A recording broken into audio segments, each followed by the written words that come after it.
दिन है शुक्रवार, तारीख 17 नवंबर 2023 और आप सुन रहे हैं मजदूर जगत की खबरों का बुलेटिन वर्कर्स कनेक्ट रेडियो। आइए सुर्खियों से करें शुरुआत। गुजरात के सूरत में कपड़ों की रंगाई करने वाले कारखाने में सेप्टिक टैंक की सफाई के दौरान दम घुटने से 4 मजदूरों की मौत। आंध्र प्रदेश में शिक्षकों का बड़ा प्रदर्शन, कर रहे हैं बकाया वेतन और पुरानी पेंशन योजना बहाली की मांग। उत्तर प्रदेश के ग्रेटर नोएडा में वेतन में समानता को लेकर जारी है सफाई कर्मचारियों की हड़ताल।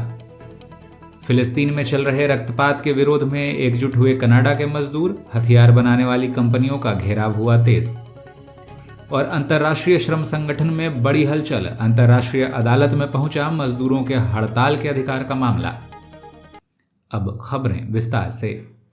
गुजरात के सूरत स्थित कपड़ों की रंगाई करने वाली कंपनी किरण इंडस्ट्रीज में मंगलवार शाम सेप्टिक टैंक की सफाई के दौरान दम घुटने से 4 मजदूरों की जान चली गई। फैक्ट्री में बॉयलर मजदूर के रूप में काम करने वाले 33 वर्षीय राजू सिंह बोधनिया अपने 16 साल के बेटे कमलेश के साथ वेस्ट प्रोसेसिंग यूनिट के 20 फीट गहरे अपशिष्ट टैंक की सफाई करने उतरे थे, लेकिन जहरीली गैस की चपेट में आने के कारण बेहोश हो गए, जिसके बाद उनके 2 सहयोगी मजदूर 20 साल के शहबाज शेख और 27 वर्षीय दीपक उमाशंकर बचाव और मदद के लिए अंदर उतरे और वे भी दम घुटने के कारण बेहोश हो गए।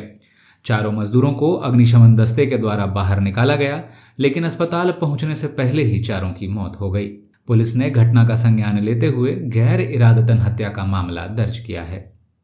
बुधवार को आंध्र प्रदेश के विजयवाड़ा में धरना चौक पर शिक्षकों ने आंध्र प्रदेश टीचर फेडरेशन के बैनर तले बड़ा प्रदर्शन किया। शिक्षकों का कहना है कि विभिन्न मामलों में बकाया राशि की कुल रकम 3,000 करोड़ रुपए से भी अधिक हो चली है।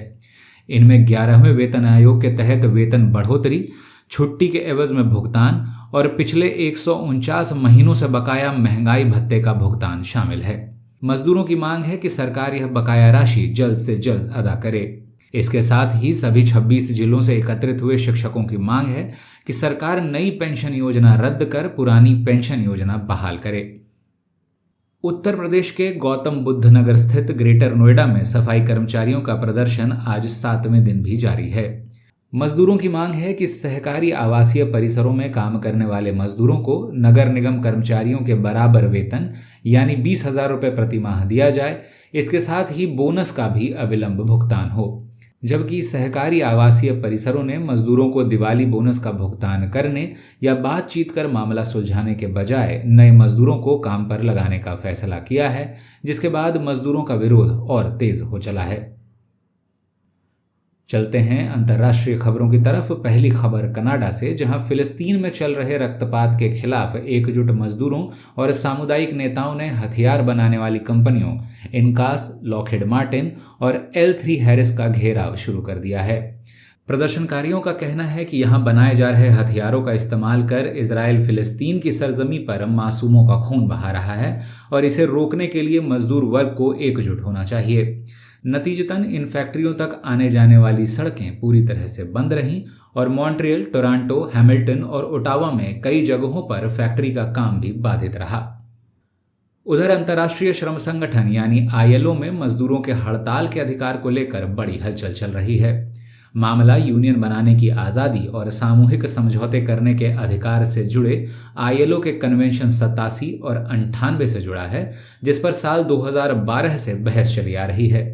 मालिक पक्ष का कहना है कि यूनियन बनाने की आज़ादी का यह मतलब नहीं है कि मजदूरों को हड़ताल करने का भी अधिकार है, जबकि मजदूर पक्ष का मानना रहा है कि इन कन्वेंशनों को उदारता से समझने की आवश्यकता है।